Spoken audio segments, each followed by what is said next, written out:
Gervonta Davis vs Ryan Garcia results. Takeaways: what we learned about each fighter and where they go next. The balance of risk and reward often keeps young, undefeated and extremely popular fighters from stepping into the ring for big showdowns. Gervonta "Tank" Davis and Ryan Garcia decided the reward outweighed the risk and stepped into the ring to face each other inside T-Mobile Arena on Saturday night. In the end, it was Davis who reaped the rewards, scoring a body shot knockout in the 7th round to secure his place as arguably the face of boxing. It was a tense contest, with both men having moments, but the biggest belonged to Davis, who also scored a big knockdown on a left hand in the 2nd round. After years of trash talk and calling for the fight to happen, and forcing their respective promoters and networks to get a deal done, one man was always going to walk out a bigger star and the other would be forced to take a step back, regroup and get their career back on track. Let's take a look at the takeaways for both men coming off this massive showdown. Can't get enough boxing and MMA? Get the latest in the world of combat sports from two of the best in the business. Subscribe to Morning Combat with Luke Thomas and Brian Campbell for the best analysis and in-depth news, including instant analysis of Davis vs Garcia live from Las Vegas at the conclusion of the PPV. What we learned coming into the fight: Garcia's speed, left hook and body work were seen as three of his biggest assets. Davis matched Garcia's speed to the point where he was taunting Garcia mid-fight by repeatedly saying, "You're slow."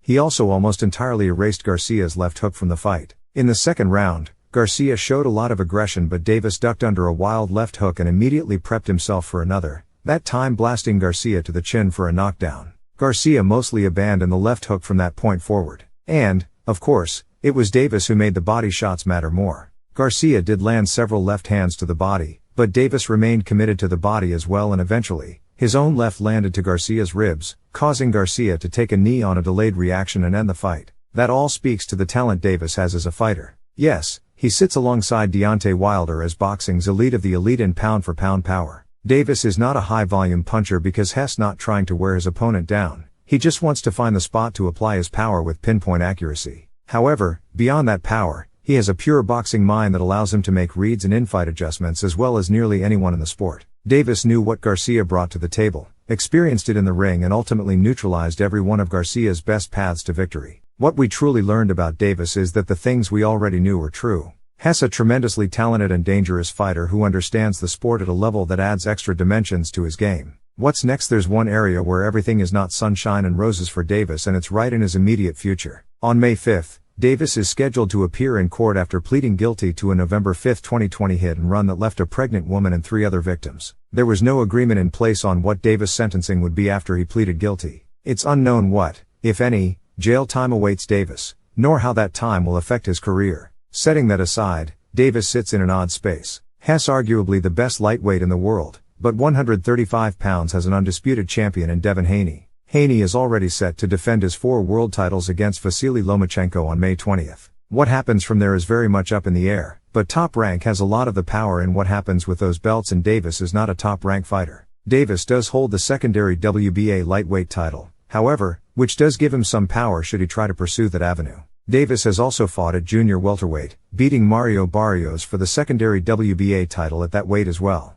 Still, Davis forcing Garcia to agree to a 136-pound catchweight with rehydration clauses doesn't speak to a clear desire to move up to 140 pounds full-time, which makes some sense as he stands just 5'5". Davis is the A-side in any fight going forward. It's just where he wants to fight, what goals he wants to chase and how soon he is even able to fight again that are all up in the air. What we learned: Garcia got dropped for the 2nd time in his career, again getting caught flush by a brutal left hook. Just as happened against Luke Campbell, Garcia was on his feet basically before the referee had even started the count. There are guys who have bad chins and guys who get knocked down but recover quickly. Garcia's chin seems fine. He's not getting finished by clean shots, but his defensive liabilities may just be so instinctual that he will never be able to overcome them. Garcia simply leaves his chin too unprotected at times and he pays for it in big ways. Still, it feels fair to say he has a good chin if he can get blasted by Davis' power and quickly be on his feet and on steady legs. Garcia also showed some key adjustments during the fight. Trainer Joe Goosen told Garcia to work his right hand after the 1st round and that punch became Garcia's best shot for the rest of the fight despite the right rarely being mentioned as one of his best assets. It's good to see a fighter be able to adjust on the fly, even in a losing effort. We also learned that Garcia is not a finished product, or if he is, it is a big issue. At just 24 years old, Garcia is still a pup in the boxing game. He has plenty of room to grow both in his skills and physically. There aren't many fighters who can pose problems like Davis, and Garcia still has a ton of upside should he continue to fight rather than suddenly retiring into life as a social media influencer. What's next? Garcia has to be ready to weather criticism in the immediate. Fighters and fans alike are already claiming he gave up and could have gone on after taking a knee from Davis left to the body. Body shot knockouts aren't a rarity, but they can be hard to understand. It seems like a fighter is quitting when his body won't cooperate, and many times just getting up means a more brutal end is on its way. Garcia's first obstacle from here is dealing with the criticism while also mentally accepting that Hess no longer an undefeated fighter. Can he deal with being forced to accept that Hess is human as the men he has collapsed with his own body shots? Garcia has also clearly outgrown lightweight. He had already started to move to 140 pounds and even seemed uncomfortable with making that cut. Getting down below 140 again seems like a bad idea. Hess, young and growing and draining his body, is not a good plan for his future. Luckily, once Garcia takes a get-right fight or two, there are plenty of enticing options at junior welterweight, including other big names like Teofimo Lopez and Josh Taylor, two fighters already set for a showdown on June 10th. The winner or loser of that fight would be a big attraction, as would be fights with Regis Prograis, Jack Catterall, Jose Ramirez, Gary and Tyan Russell and others. Lightweight is the past. Now it's time for Garcia to settle into a new weight class and bring out the best version of himself.